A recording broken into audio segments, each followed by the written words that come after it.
Halo, nama aku Fani Dujuniati dan dua teman aku, Putriana dan juga Siti Nurhayati, di video ini akan menjelaskan apa itu globalisasi dan juga dampak positif serta dampak negatifnya. So, langsung aja.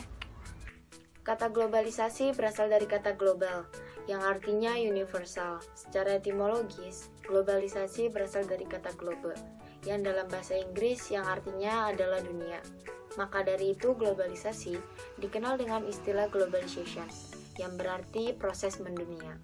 Sedangkan adapun pengertian globalisasi menurut para ahli.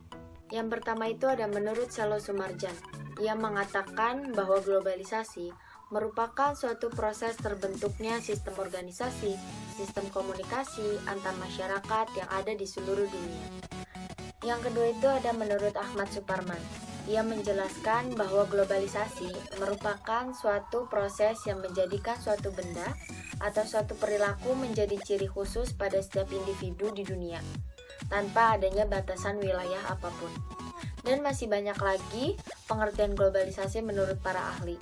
Tetapi ada pengertian globalisasi secara umum. Secara umum, globalisasi diartikan adalah sebagai suatu proses saling keterkaitan dan ketergantungan baik antar bangsa maupun antar manusia di seluruh dunia dengan melalui proses perdagangan, investasi, perjalanan, budaya populer maupun bentuk-bentuk interaksi yang lainnya, sehingga batas-batas suatu negara menjadi sangat sempit. Oke, adapun dampak positif dari adanya globalisasi. Pertama, yaitu perubahan tata nilai dan sikap. Terjadinya globalisasi dalam budaya berdampak pada pergeseran nilai maupun sikap masyarakat yang awalnya irasional menjadi rasional. Kedua, berkembangnya ilmu pengetahuan dan teknologi.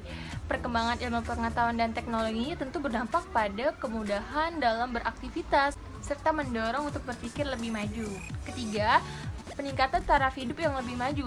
Nah, dengan adanya teknologi komunikasi informasi yang lebih canggih, ini akan mengurangi tingkat pengangguran juga dan akan meningkatkan taraf hidup masyarakat tentunya. Kemudian ada dampak positif dalam bidang hukum. Pertama, supremasi di bidang hukum semakin menguat. Kedua, regulasi hukum, serta pembuatan peraturan perundang-undangan yang memihak dan bermanfaat kepada kepentingan rakyat.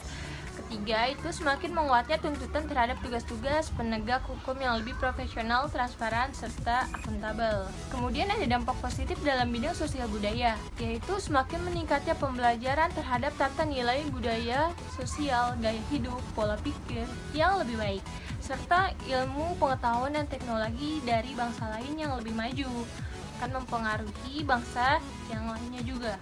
Kemudian, dampak positif dalam bidang sosial budaya yaitu meningkatnya etos kerja yang lebih tinggi, keinginan untuk melakukan kerja keras, kemandirian, rasional, sportif. Perubahan yang terjadi tidak selalu mengarah kepada hal-hal yang positif. Perubahan juga bisa mengarah kepada hal-hal yang negatif. Begitu juga dengan dampak dari globalisasi ini. Selain daripada dampak positif yang kita rasakan dari globalisasi ini, ada juga beberapa dampak negatif yang dapat ditimbulkan. Beberapa dampak negatif tersebut adalah yang pertama, menjadikan pola hidup semakin konsumtif. Mengapa? Karena dengan perkembangan industri yang semakin pesat ini membuat penyedia barang kebutuhan masyarakat ini semakin melimpah, sehingga hal tersebut mendorong masyarakat untuk mengkonsumsi barang-barang dengan berbagai macam pilihan yang tersedia. Yang kedua adalah menjadikan sikap individualistik. Karena dengan berbagai macam kemudahan yang bisa dirasakan, hal tersebut dapat menumbuhkan sifat individualistik dalam diri seseorang ketika mereka merasa tidak membutuhkan lagi orang lain untuk memenuhi kebutuhan mereka. Lalu yang ketiga adalah gaya hidup yang kebarat-baratan. Seperti yang kita ketahui bahwa budaya masyarakat timur dengan barat ini memiliki perbedaan yang cukup jauh. Dan budaya barat ini condong kepada hal-hal yang negatif. Contohnya adalah sikap anak-anak yang mulai tidak sopan kepada kedua orang tuanya. Juga adalah pergaulan bebas yang terjadi pada remaja masa kini. Yang keempat adalah kesenjangan sosial.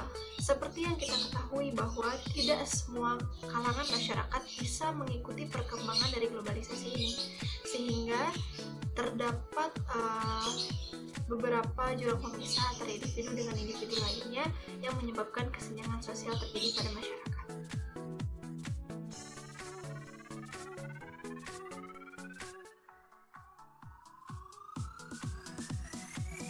Oke, sekian dari kami. Semoga video ini bermanfaat dan menambah pengetahuan kalian. Terima kasih.